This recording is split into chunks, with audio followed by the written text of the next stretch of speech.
우리가 계속 창세기 말씀을 묵상하고 있습니다. 2월까지 창세기 말씀을 묵상하는 중에 오늘 세 번째 말씀을 묵상하고 있습니다. 이 창세기 말씀은 이 창세기 11장, 12장, 이 11장 말미부터 등장하는 아브람, 나중에 아브라함으로 이름이 바뀝니다. 이 아브람의 이야기로 큰 전환을 맞이합니다. 아브람의 이야기는 창세기 25장까지 전개되는데, 이 아브라함이라는 사람은 이후에 이스라엘 민족의 조상이 될 뿐만 아니라 온 인류의 믿음의 조상이라 일컬음을 받게 되는 그런 사람입니다. 아주 중요한 사람입니다. 하지만 사실 이 아브라함은 메소포타미아 지역, 오늘 성경에 보면 갈대아 우르라는 곳에 살던 그냥 평범한 사람이었습니다. 그곳에서 오랫동안 살아왔고 안정된 생활을 하고 있었습니다. 그리고 그에게는 사라라는 아리따운 여인을 아내로 두었습니다. 또한 아브라함에게 유일한 그에게 걱정이 있었다면 11장 30절에 보면 그 아내 사라가 임신하지 못하는 것입니다. 그것 빼고는 그냥 일상, 우리와 전혀 다름없는 그런 일상을 살아간 이 아브라함에게, 갈대아 우르에 살고 있었던 아브라함은 어느 날 자신의 인생을 완전히 바꾸게 되는 한 사건을 경험하게 되는데, 바로 하나님의 음성을 듣게 됩니다. 사도행전 7장에 보면, 오늘 우리는 이 앞선 11장 27절부터 32절 말씀도 함께 오늘 묵상할 것인데요, 사도행전 7장에 등장하는 스데반의 설교의 내용에 보면 이런 내용이 등장합니다. 우리 조상 아브라함이 하란에 있기 전 메소포타미아 지역에 있을 때에, 이 메소포타미아는 갈대아 우르 지역을 이렇게 넓게 표현하는 표현입니다. 영광의 하나님이 그에게 보여 이르시되 내 고향과 친척을 떠나 내가 내게 보일 땅으로 가라 하시니, 하나님이 아브라함에게 나타나셨습니다. 그리고 하나님이 아브라함에게 명령하셨습니다. 내 고향과 친척을 떠나 내가 내게 보일 땅으로 가라. 이 명령을 들었던 아브라함은 어떤 생각을 가졌을까요? 조상 때부터 대대로 살아온 안정되고 정든 땅입니다. 친한 친구들이 있고 든든한 친척들이 있습니다. 오랜 경험으로 쌓아온 삶의 방식과 또 익숙한 문화가 있는 곳입니다. 자, 그런 자신이 살고 있었던 고향, 정들었고 편안했던 그 고향을 떠난다는 것은 생각해 본 적이 없었습니다. 우리가 알다시피 안전한 곳을 떠나, 내게 익숙한 곳을 떠나 알지 못하는 그 어떤 곳으로 간다는 것은 모험입니다. 자, 그런데 하나님이 아브라함에게 나타나셨습니다. 너의 고향과 친척과 아비의 집을 떠나 내가 너에게 보여주는 그 땅으로 한 번도 가보지 않았던 그 땅 가나안으로 가라고 하나님이 말씀하셨습니다. 사람에게 익숙한 것들과 헤어진다는 것은 결코 쉬운 일이 아님이 분명합니다. 하지만 사랑하는 성도 여러분, 오늘 아브라함에게 나타나셔서 아브라함에게 명령하셨던 그 하나님, 그 명령은 하나님의 축복의 경험을 위해 지금 그 자리에 머물러 있지 말고 나오라는 도전의 말씀입니다. 변화를 두려워하지 말고 정말 복된 삶을 위해 가라는 하나님의 격려이자 명령입니다. 오늘날에도 하나님은 사람들을 부르십니다. 하나님은 사람을 부르시는 하나님이십니다. 하나님은 우리에게 익숙한 것들을 버리고 세상의 가치와 만족을 포기하고 하나님이 지시하시는 그 영역으로, 새로운 삶의 방식으로 새로운 목표를 위해 살라고 하나님은 이 시대도 사람을 부르십니다. 지금까지는 나를 위해 살아왔습니다. 내가 좋아하는 것을 위해서 살아왔습니다. 내 생각대로 살아왔습니다. 내가 원하는 것을 추구했습니다. 내가 바라는 것 온통 내가 중심이 되어 살아왔는데, 하나님의 부르심은 그것에서 멈추지 말고 더 나아가 더 큰 의미와 가치를 향해 나가라는 하나님의 부르심입니다. 하나님께서 함께 하시겠다는 동행의 약속입니다. 자, 이에 아브라함이 사도행전 7장 4절에 보면 아브라함이 갈대아 사람의 땅을 떠났다, 이렇게 기록합니다. 자, 그런데 오늘 12장 앞에 있는 11장 31절을 말씀해 보면 아브라함이 떠났다는 얘기는 안 나오고, 그것은 나중에 사도행전이라든지 이 장면을 해석한 장면이 등장하고 31절에 보면 아버지 데라의 이야기가 등장합니다. 여러분 31절 11장 31절을 한번 읽어봅니다. 데라가 그 아들 아브라함과 하란의 아들이 그의 손자 롯과 그의 며느리 아브라함의 아내 사레를 데리고 갈대아인의 우르를 떠나 가나안 땅으로 가고자 하더니 하란에 이르러 거기 거류하였으며, 아브라함의 아버지 데라의 이름이 등장하는데 이 아버지 데라를 포함하여 아브라함의 가족은 이 갈대아 우르 지역을 떠나 가나안 땅으로 출발을 합니다.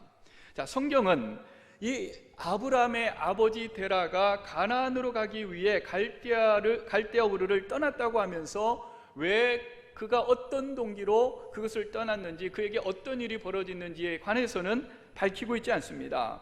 하지만 우리는 하나님께서 그 아들 아브라함을 부르셔서 데라가 가려고 했던 그 가나안으로 인도하신 것을 볼 때에 데라가 가나안으로 가려 한 이유도 아브라함처럼 하나님의 부르심이 있었다라고 우리는 충분히 가정할 수 있습니다. 아브라함만 부르셨는데 이 아버지와 그 형제들 가족이 다 따라갔다는 것은 가부장적인 그 사회에서 쉽게 설명하기 어렵습니다. 자, 히브리서 11장 8절은 이것을 이렇게 기록하고 있습니다. 우리 한번 같이 읽어봅니다. 믿음으로 아브라함은 부르심을 받았을 때에 순종하여 아브라함과 그의 아버지 데라 그의 가족들은 하나님의 말씀에 순종하여 갈대아 우르를 떠나갑니다.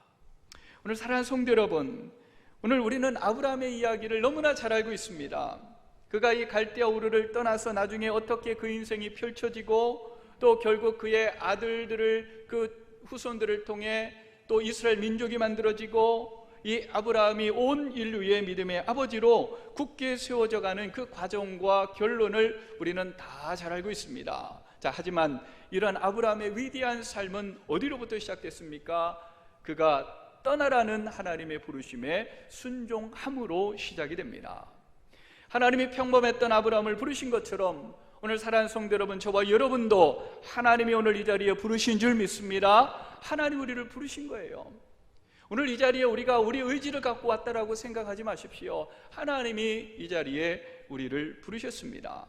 우리의 신앙의 연수가 다르고 또 우리 각자가 하나님을 찾게 된 이유와 과정이 다 다를 수 있지만 분명한 것은 하나님이 저와 여러분을 부르셨습니다.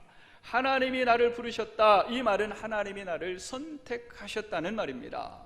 내게 하나님으로부터 부름받을 만한, 하나님이 나를 선택하실 만한 그 어떤 것이 조금도 없음에도 불구하고 내가 하나님으로부터 부름을 받았다, 내가 하나님으로부터 선택을 받았다. 그래서 우리는 이것을 하나님의 은혜라고 부릅니다. 하나님의 은혜다. 오늘 사랑하는 성도 여러분, 우리는 성경을 통해 하나님의 사람을 부르시는 방법을 대략 세 가지로 크게 구분을 해보려고 합니다. 하나님은 어떻게 사람을 부르시는가? 맨 첫 번째가 바로 사도 바울령의 부르심이 있습니다. 여러분, 사도 바울이 어떤 사람입니까? 예수 믿는 사람들을 적대시하고 핍박했던 인물, 과거 이전에 사울이라고 불렸던 사람입니다. 그 사울이 다메섹으로 가던 도중에 하늘로부터 빛이 그를 비추고 이 사울이 땅에 엎드려 소리를 듣게 됩니다. 사울아, 사울아, 네가 어찌하여 나를 박해하느냐? 주여, 누구시니까? 그때 하늘에서 소리가 납니다. 나는 내가 박해하는 예수라. 나는 내가 박해하는 예수라. 사울은 예수 믿는 사람들을 잡기 위해 다메섹으로 가는 도상에 아주 놀라운 신비한 체험을 하게 됩니다. 하나님의 음성을 들었습니다. 하나님을 만난 사울은 그의 이름을 바울로 고치고 예수님 이후 기독교 역사상 가장 위대한 복음 전도자가 됩니다. 오늘 사랑하는 성도 여러분, 우리 주위를 가만히 돌아보면 어쩌면 여러분의 인생일 수도 있습니다. 내가 예전에는 예수 믿으라면 콧방귀 끼고 차라리 하나님을 믿으라면 나를 믿지, 잘난 체 하던 나에게 어느 날 하나님이 내 가슴에 훅 치고 들어왔습니다. 그것이 인생의 실패의 경험일 수도 있고 축복의 경험일 수 있고 그것이 어떤 육체의 질병의 문제일 수도 있지만 하나님이 어느 날 내 인생에 치고 들어오셨습니다. 나는 죽어도 예수님 안 믿을 줄 알았습니다. 그런데 제가 이렇게 예배를 드리고 있습니다. 우리 남편이, 정말 내 아내가 예수님을 믿다니, 세상에 저 사람이 예수를 믿다니. 어떤 케이스입니까? 바울 사도 같은 사람들이죠. 어떤 이들은 사도행전 16장에 등장하는 루디아와 같은 경우가 있습니다. 루디아 형의 부르심이라고 표현해 볼 수 있는데, 이 두 번째 부르심의 방법은 사도행전 16장 14절에 보면 루디아라는 이 여인을 빌립보 성의 자주장사, 옷감장사입니다. 요즘으로 얘기하면 이 루디아라는 여성은 여성 CEO입니다. 여성 사업가였습니다. 자, 그런데 루디아를 하나님을 섬기는 루디아라고 소개를 하는데, 이 루디아는 막연하게나마 하나님이라는 존재에 관해 인식을 하고 있었습니다. 자, 그런데 마침 바울 사도의 전도 여행 중에 바울 사도를 만나 예수 그리스도의 십자가와 부활에 관한 복음을 듣고, 성경에 보면 주께서 그 마음을 열어, 이런 표현이 등장합니다. 하나님이 그 마음을 열어주셨어요. 닫혔던 그의 마음을 열어주셨다. 하나님이 루디아의 마음을 자연스럽게 열어주셨습니다. 마치 루디아라는 여인과 같이 기독교에 관하여 호의를 가지고 있었는데, 또 혹은 여러 경로를 통해 예수님에 대한, 복음에 대한 소식을 듣고 있었는데, 누군가가 나에게 전도를 합니다. 자연스럽게 어떤 계기가 되어서, 혹은 교회 한번 와보라고 그 발걸음이 계속된 발걸음이 되기도 하고, 그냥 하나님이 그 마음을 열어주시는 거지요. 하나님이 열어주시는. 세 번째 케이스는 바로 디모데와 같은 소위 말하는 모태 신앙입니다. 디모데후서 1장 5절에 보면 이 사도 바울의 제자였고 영적 아들이었던 디모데는 외할머니 로이스와 어머니 유니게의 믿음의 유산을 그대로 받습니다. 어머니의 태중에서부터 그리스도인이 된 사람들, 그래서 모태신앙이라고 이야기합니다. 자, 그런데 이런 디모데가 바울 사도를 만나 복음에 대한 더 깊은 이해를 하고 그의 삶을 복음을 위하여 헌신하게 됩니다. 오늘 사랑하는 성도 여러분, 오늘 여러분에게는 어떤 스타일의 하나님의 부르심이 임했습니까? 지금 어떤 하나님의 스타일의 어떤 부르심을 경험하고 계십니까? 자, 그런데 이 하나님의 부르심은 이렇게 두부를 자르듯이 나누어지지 않습니다. 때로는 이 부르심이 혼재되기도 합니다. 예수 믿는 나에게 바울과 루디아와 디모데의 모습이 혼재하기도 합니다. 섞여 있기도 합니다. 자, 그런데 중요한 것은 내가 바울 스타일로 믿었건, 내가 디모데 스타일로 믿었건, 내가 루디아 스타일로 믿었건, 하나님의 부르심에는 차이가 없는 줄 믿습니다. 하나님의 부르심에는 차이가 없어요. 내게 바울과 같은 하나님을 크게 경험한 어떤 간증, 환상, 그런 것이 없더라고 여러분, 우리의 부르심에 주눅들 이유가 없습니다. 어쩌면 그런 것이 없이 루디아처럼 그냥 자연스럽게 예수님을 믿는 것, 그것도 복된 것입니다. 내가 신앙의 1세대라고 해서 신앙의 3대, 4대를 자랑하는 이들 앞에 여러분 주눅들 필요 없습니다. 왜요? 내가 나로부터 믿음이 시작되는 영광이 주어진 것입니다. 내가 모태신앙이라고 여러분 교만할 이유도 없습니다. 그것도 그저 하나님이 내게 주신 한 가지의 은혜일 뿐입니다. 오늘 짧게 제 이야기를 좀 나눠보려고 합니다. 저는 초등학교 3, 4학년 때 저희 큰 고모님의 전도에 의해서 예수님을 믿게 되었습니다. 중학교 때까지 시골교회에서 열심히 신앙생활을 했습니다. 하지만 도시로 고등학교 유학을 가게 되고 나서부터 신앙의 방황이 시작이 되었습니다. 물론 제 마음속에 나름대로 신앙생활을 잘하고 싶었습니다. 고민도 많이 했습니다. 근데 참 이상하리만큼 하나님과 점점 멀어져 갔습니다. 대학에 입학하면서 대학교 1학년 내내 학내 전체가 데모로 몸살이를 앓았습니다. 제가 8, 9학번인데요. 그 민주화 세대의 마지막 끄트머리, 마지막 데모 세대입니다. 들어가자마자 데모를 시작해서 1학년 마칠 때까지 데모만 했습니다. 시험도 안 봤습니다. 행복한 줄 알았는데 나중에 시들시들 F, 정말 너무나 대학 생활에 실망해서 군대를 가버렸습니다. 대학 생활의 첫 단추가 내가 생각했던 것과 너무 다르게 첫 단추가 이상하게 끼어졌습니다. 신앙의 방황은 여기서도 이어졌습니다. 교회를 찾아가고 싶었습니다. 그런데 교회를 찾아갈 용기가 없었습니다. 누군가가 나를 좀 인도해주면 내가 다시 신앙생활 좀 할 수 있을 것 같은데 그때는 왜 내게 아무도 복음을 전해주는 사람이 없었습니다. 고등학교 때도 그랬고 대학교 때도 그랬습니다. 그런 걸 보면 우리가 누군가에게 전도를 한다는 건 정말 중요한 거예요. 혹시 합니까? 환하게 웃고 있는 저 사람이, 혹은 울고 있는 저 사람이 제발 나를 좀 하나님께 인도해 달라고 간절히 누군가를 찾고 있는지도 모릅니다. 그래서 우리는 전해야 합니다. 그렇게 처음 대학 1년을 보내고 군대에 가게 되었습니다. 30개월의 군대 생활을 마칠 무렵까지 저는 하나님을 멀리하면서 살았습니다. 마음에는 갈등이 있었습니다. 그런데 한번 멀어지니까 도대체 감당이 되지 않았습니다. 한편으로는 제 눈에는 예수 믿는 사람들의 위선만 크게 보였습니다.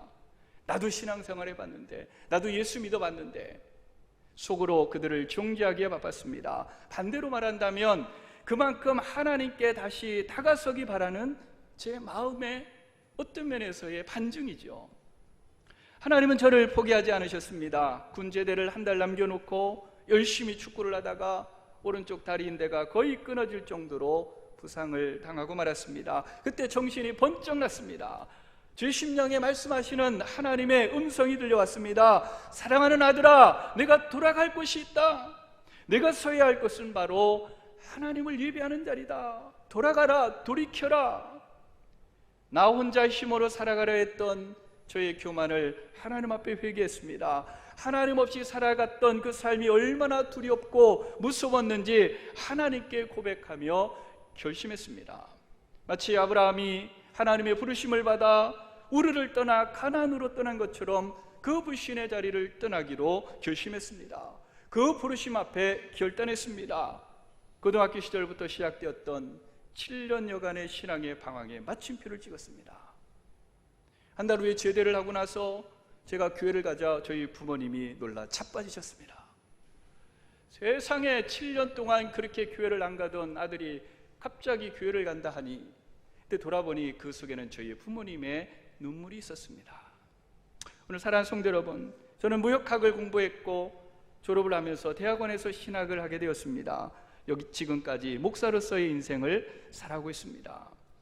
제 짧은 인생을 보더라도 바울과 루디아의 모습이 이상하리만큼 혼재되어 있습니다. 중요한 것은 오늘 사랑하는 성도 여러분, 영광의 하나님이 그에게 보여, 영광의 하나님이 아브라함에게 어떻게 나타나셨는지 확실하진 않지만 그에게 나타나 내 고향과 친척을 떠나 내가 내게 보여주시는 그 땅으로 가라는 그 명령 앞에 오늘 아브라함은 자신의 인생을 하나님 앞에 맡깁니다. 하나님이 주의하시는 그 인생의 모험에 뛰어들었습니다. 사랑하는 성도 여러분, 누구나 사람들은 쉽게 인생을 모험이라고 말합니다. 하지만 우리 인생은 하나님이 주의하시는 모험인 줄 믿습니다. 하나님과 함께하는 모험입니다. 그 모험으로 우리를 부르셨습니다. 저를 부르셨고 여러분을 부르셨습니다. 그 하나님이 주의하시는 인생의 모험은 하나님이 책임져 주시는 인생의 모험입니다. 그럼 우리가 할 일이 있습니다. 뛰어드는 거지요. 머뭇거리는 것이 아니라 뛰어들어야 합니다. 오늘 아브라함의 위대한 삶의 시작은 바로 떠나라는 그 하나님의 부르심에 대한 순종으로부터 시작이 되었습니다. 자, 그런데 오늘 이 데라와 아브라함의 일행이 우르를 떠나 북서쪽으로 대략 900여 킬로미터 떨어진 하란에 먼저 도착을 하게 됩니다. 여러분 11장 31절에 보면 하란에 이르러 거기 거류하였으며 이런 표현이 등장하는데, 여러분 그림을 하나 보십시오. 저 오른쪽에 하란이란 갈대아 우르라는 곳에서 북서쪽으로 올라가면 하란이라는 곳이 등장합니다. 그리고 거기서 내려오면 저 한 중간 정도 내려오면 이제 가나안 땅입니다. 자, 하란에 이르러 거기 거류하였으며, 이 하란이라는 땅은 비옥한 그 유브라테스 강 상류에 위치한 도시였습니다. 지중해 남쪽의 팔레스타인 지역 그리고 메소포타미아 지역을 이어주는 아주 전략적인 무역의 요충지였습니다. 자, 아브라함과 그의 아버지 데라는 가나안 땅으로 가는 중간 기착지로 저 하란을 선택했습니다. 자, 그런데 문제는 하란에 도착한 데라는 더 이상 가나안으로 가려 하지 않고 하란에 영구 거주하려는 계획을 세웁니다. 오늘 31절 말씀에 갈대아인의 우르를 떠나 가나안 땅으로 가고자 하더니 뭐라고 합니까? 하란에 이르러 거기 거류하였으며, 이 거류하다라는 히브리 말의 의미는 정착하다는 말입니다. 우리가 예전에 공부할 때 수거를 남기할 때 settle down 하면 정착하다. 그러니까 잠시 머무는 것이 아니라 우리에서 출발하여 하란에 가서 이 데라가, 아브라함의 아버지 데라가 정착하기로 마음을 먹었다, 이런 뜻입니다. 자, 그러면 당연히 질문이 떠오릅니다. 왜 데라는 가나안으로 향하는 그 여정 중에 어렵게 하란까지 왔으면서도 더 이상 나아가지 아니하고 가나안으로 가지 아니하고 하란에 정착하려 했을까? 여러분, 다시 한번 지도를 보십시오. 갈대아 우리에서 저 하란까지는 상당히 먼 거리지만 반면에 하란에서 가나안은 온 길에 비하면 반도 안 되는 거리입니다. 자, 그래서 어떤 학자들은 갈대아 우르와 하란은 그 티그리스와 유브라데스 강을 따라 발달한 같은 문화권이기 때문에 큰 어려움이 없어 올 수 있었지만 가나안은 전혀 문화가 다른 타문화권이기 때문에 데라가 두려워하여 하란에 정착했다, 이렇게 해석하는 학자들이 있습니다. 하지만 성경은 보다 근본적인 이유를 밝히고 있는데, 여러분 여호수아 24장 2절에 보면 이런 표현이 등장합니다. 데라가 저 강 저쪽에 거주하여 다른 신들을 섬겼으나, 따라해 보십시오. 다른 신들을 섬겼으나. 아버지 데라라는 이 사람은 갈대아 우리에 살 때 다른 신을 섬겼습니다. 그 다른 신은 달신, 하늘에 떠 있는 달을 섬기는 신, 그들을 섬겼습니다. 왜 이 사람들이 달을 섬겼냐면 그들이 볼 때 태양은 떴다가 사라지고 어둠에 잠식되는 것처럼 보이는데 달은 어두움을 밝히잖아요. 그러니까 이 사람들이 생각했을 때는 달을 섬겨야겠구나. 그들은 달신을 섬겼습니다. 하지만 오늘 말씀에 데라가 강 저쪽에 거주하여 다른 신들을 섬겼다, 다른 신들을 섬겼다는 말은 단순히 어떤 이방신을 섬겼다는 그런 표현보다는 달신을 섬기는 그 우상숭배와 밀접한 어떤 관련 있는 일을 했다, 그런 어떤 직업을 가졌다, 이런 뜻입니다. 즉 이 데라가 하나님으로부터 부름을 받고 갈대아 우르를 떠나 하란에 도착했지만 역시 달을 숭배하는 도시였던 하란에 도착하자마자 데라는 다시 달신을 섬기는 우상숭배 일을 시작을 합니다. 아마도 그는 하란에서 많은 부를 축적했을 것입니다. 가족들만 데리고 갈대아 우르를 호렬단신으로 떠나봤던 데라, 아브라함의 아버지 데라, 그가 하나님의 앞에 순종하여 하란까지 오기는 왔지만 다시 옛 습성으로, 과거로 돌아가 버리고 맙니다. 그리고 하란에서 우상숭배를 통해 거대한 부를 축적하자마자 어떻게 해요? 마음이 바뀌어 버렸습니다. 가나안으로 가고 싶은 마음이 사라져 버렸습니다. 그런 고생하기 싫어했습니다. 자, 그런데 여기서 또 한 가지 우리가 짚고 넘어갈 것이 있는데, 여러분 성경의 11장 32절에 보면 이 아브라함의 아버지 데라가 몇 세에 죽었습니까? 205세가 되어서 죽었습니다. 자, 그리고 나서 12장 1절에 가면 여호와께서 아브라함에게 이르시되 너의 고향 본토 친척과 아비의 집을 떠나 내가 내게 지시할 땅으로 가라. 그러니까 데라가 죽고 난 후에 아브라함이 하란에서 떠났구나, 이렇게 생각하지만 그렇지 않습니다. 여러분 보십시오. 11장 26절에 보면 데라는 몇 세에 아브라함을 낳았습니까? 70세에 낳았습니다. 데라는 70세에 아브라함을 낳았습니다. 자, 그런데 12장 4절에 보면 아브라함이 하란을 떠난 나이가 몇 세입니까? 75세. 자, 그러면 아버지 데라의 나이는 70 더하기 75가 되지요. 그러면 145세인 겁니다. 즉 아브라함이 75세가 되던 때, 아버지 데라가 145세가 되었을 때 아브라함은 하란을 떠납니다. 아브라함의 아버지 데라는 아브라함이 하란을 떠난 뒤에 그러면 몇 년을 더 산 거냐면 60년을 더 산 거예요. 205에서 145를 빼면. 그게 뭐가 그렇게 중요해요, 목사님? 중요합니다. 오늘 사랑하는 성도 여러분, 아브라함은 아버지 데라가 아직 살아있을 때에 가나안으로 더 이상 가지 않고 하란에 정착하려 했던 아버지를 떠나 하란에서 가나안으로 출발하게 된 겁니다. 여러분, 이때 아브라함의 마음이 어땠을까요? 아브라함은 하란에서 갈등할 수밖에 없었습니다. 만일 아브라함이 하란에서 멈춘다면, 하지만 아브라함이 멈춘다면 아브라함의 순종은 절반의 순종입니다.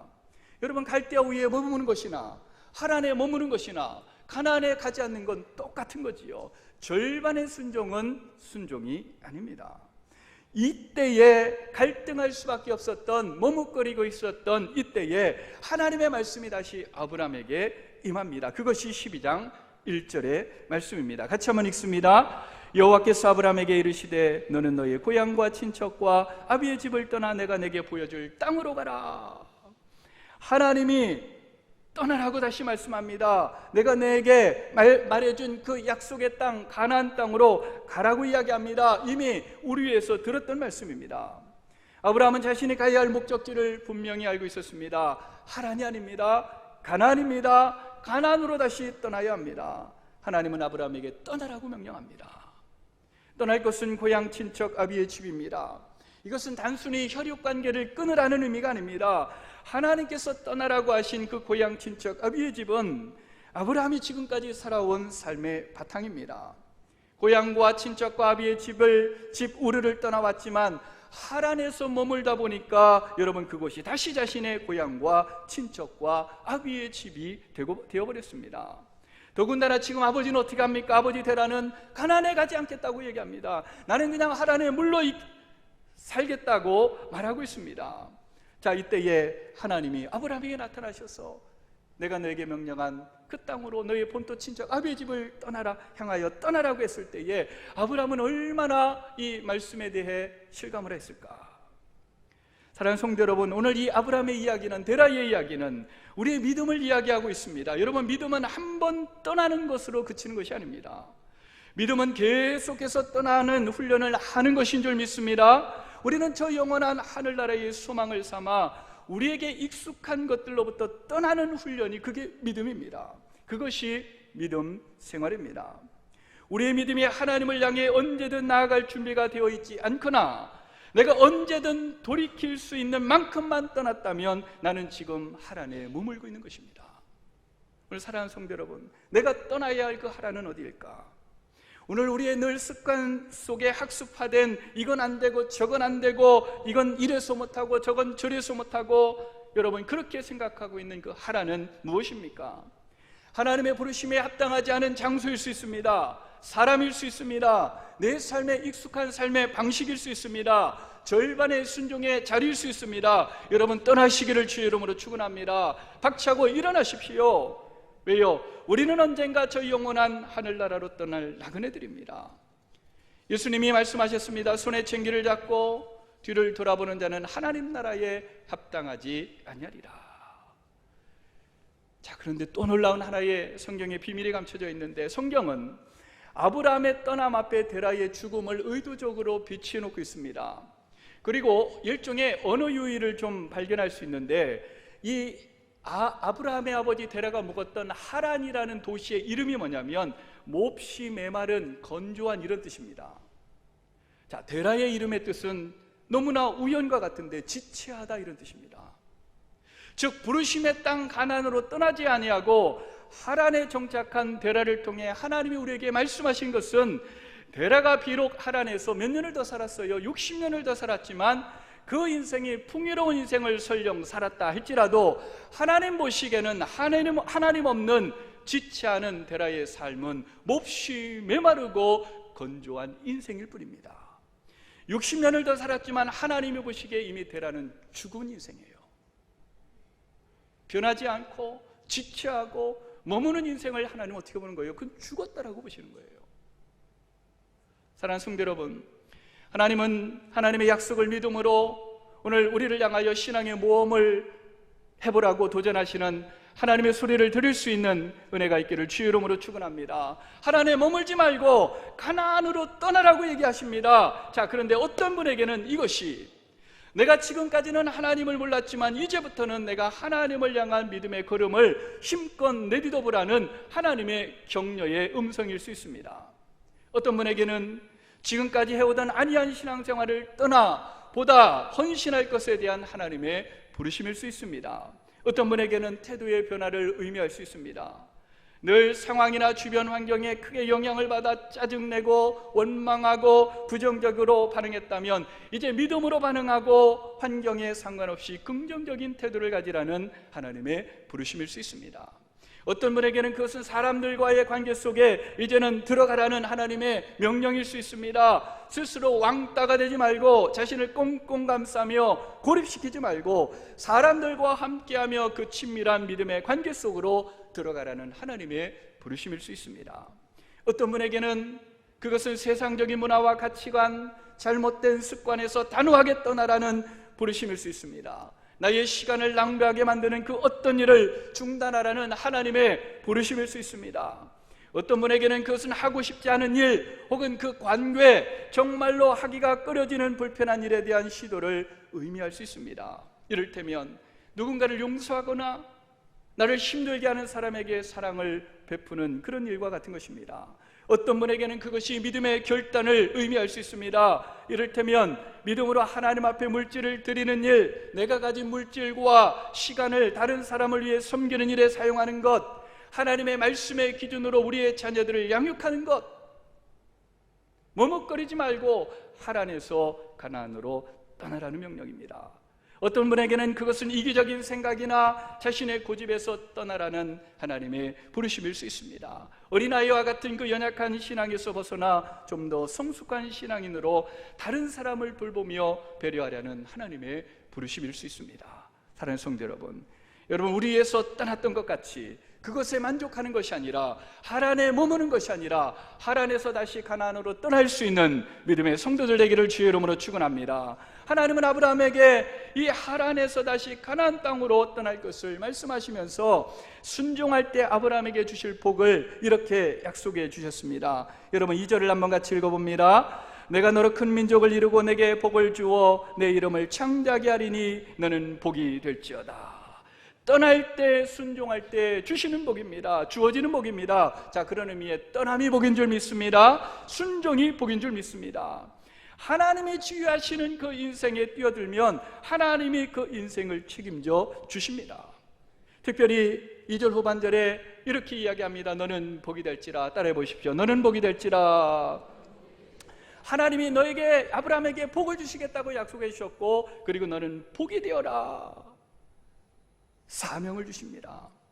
하나님이 아브라함을 부르신 것은 단순히 그와 그의 후손들만을 그들에게 복을 주시기 위함이 아니라 온 세상이 아브라함을 통해 복을 받기를 원하셨습니다. 여러분 3절 말씀에 땅의 모든 족속이 너로 말미암아 복을 얻을 것이라. 하나님은 아브라함을 온 열방을 향한 축복의 통로로 부르셨습니다. 하나님은 아브라함을 복의 근원으로 부르셨습니다. 하나님은 아브라함을 복덩어리 인생으로 부르셨습니다. 너는 복이 될지라. 사랑하는 성도 여러분, 하나님 우리에게 복을 주시는 이유가 무엇입니까? 그 복을 전하는 축복의 통로로 삼기 위함입니다. 진정한 복은 누림에 있지 않습니다. 진정한 복은 나눔에 있습니다. 내가 받은 그 복을 누군가에게 흘러보내야 합니다. 그것이 진정한 복입니다. 내가 수십 채의 집을 가지고 있다고 해서 그것이 복받은 것이 아닙니다. 그 누군가에게 그 복이 흘러갈 때 그 복은 존재와 가치와 의미를 갖게 됩니다. 사랑하는 성도 여러분, 복이 되라는 이 말, 너는 복의 근원이 되라는 이 말, 어느 영어 성경본에는 blessing to others라고 번역을 해놨습니다. blessing은 축복입니다. to는 누구에게입니다. others는 그 어떤 사람들에게. 오늘 사랑하는 성도 여러분, 일반의 세상의 원리 속에서도 인간이 가장 가치 있게 느껴지고 보람을 느낄 때가 뭡니까? 나눌 때입니다. 내가 가진 것 많다고 나누는 것 아닙니다. 여러분, 나눈다는 것은 크기와 양의 문제가 아니라 의지의 문제요, 가치의 문제입니다. 가장 가치 있는 인생은 나눌 줄 아는 사람, 그 인생입니다. 사랑하는 성도 여러분, 하물며 하나님 우리에게 주신 복, 하나님의 자녀가 되는 권세를 누군가에게 나눈다는 것, 하나님이 가장 기뻐하시는 일인 줄 믿습니다. 자, 이것을 우리가 전도라고도 이야기할 수 있고 선교라고도 이야기할 수 있고 예수의 사랑으로 구제하고 섬기는 것이라고 표현할 수 있습니다. 내가 하나님께로부터 받은 복이 나를 통하여 다른 사람으로 흘러가게 하는 것, 물질일 수 있습니다. 기도일 수 있습니다. 관심과 사랑일 수 있습니다. 하나님이 우리에게 주신 그 복, 내게 주신 그 복을 나누는 인생, 축복의 통로로, 복의 근원으로, 복덩어리 인생으로 저와 여러분을 부르셨다는 사실을 믿고 그 믿음대로 살아갈 수 있는 우리 평원의 모든 성도들 되기를 주님의 이름으로 간절히 축원합니다. 그리고 그 무엇보다도 내가 그 축복의 수혜자라는 사실을 잊지 마십시오. 누군가가 나에게 복음을 전해줬기에 내가 하나님을 알게 됐고 예수 그리스도의 십자가의 은혜를 알게 되었습니다. 그러면 그 복음을 전하십시오. 오늘 말씀을 정리합니다. 오늘 이 명령과 약속에 따라 아브라함은 다시 하란에서 머뭇거리지 아니하고 가나안으로 향합니다. 오늘 말씀처럼 고향과 친척과 아비의 집을 떠나 이 아브라함은 가나안을 향합니다. 자신의 삶의 터전이자 안전의 근거였던 고향 친척 아비의 집을 다시 떠나갑니다. 히브리서 11장 8절에 보면 아브라함이 갈 바를 알지 못하고 갔다. 목적지가 몰라서가 아닙니다. 그 목적지로 가는 길에 어떤 인생의 문제, 어떤 어려움을 만날지 알지 못하지만 자신을 부르신 하나님을 신뢰하며 아브라함은 가나안으로 향했습니다. 다시 한번 하나님이 주의하시는 인생의 모험에 뛰어들었습니다. 그리고 하나님은 그 아브라함의 믿음을 귀히 여겨주셨습니다. 5절 보십시오. 마침내 가나안 땅에 들어갔더라. 사랑하는 성도 여러분, 오늘 저와 여러분을 하나님이 복으로 부르신 줄 믿습니다. 축복의 통로와 복의 근원으로 우리를 부르셨습니다. 그리고 하나님이 지휘하시는 인생의 모험에 저와 여러분을 초대하십니다. 하나님을 인생의 주어 삼으라 하십니다. 우리의 익숙함에 떠나 과거의 잘못된 신앙과 전통에 떠나 내 인생의 주인이 나라는 생각에서 떠나 하나님을 인생의 주인 삼으라 우리에게 요구하고 계십니다. 하나님 머물지 마십시오. 여러분 가나안까지 떠나가십시오. 안전한 조건을 버리고 불확실성과 미지의 세계를 향해 말씀을 믿고 우리가 그 하나님을 신뢰하며 떠나갈 때에 여러분 우리는 내 생각보다 훨씬 더 크신 하나님이 열어가시는 세상을 만나게 될 줄 믿습니다. 우리 인생은 하나님이 주의하시는 모험입니다. 하나님이 주어가 되는 인생, 하나님으로 시작되는 인생, 하나님과 동행하는 인생을 하나님이 책임져 주실 것을 믿고 여러분 그 하나님이 주의하시는 인생의 모험에 힘있게 열정을 가지고 뛰어들 수 있는 우리 모두가 되기를 다시 한번 주의 이름으로 축원합니다. 기도하겠습니다.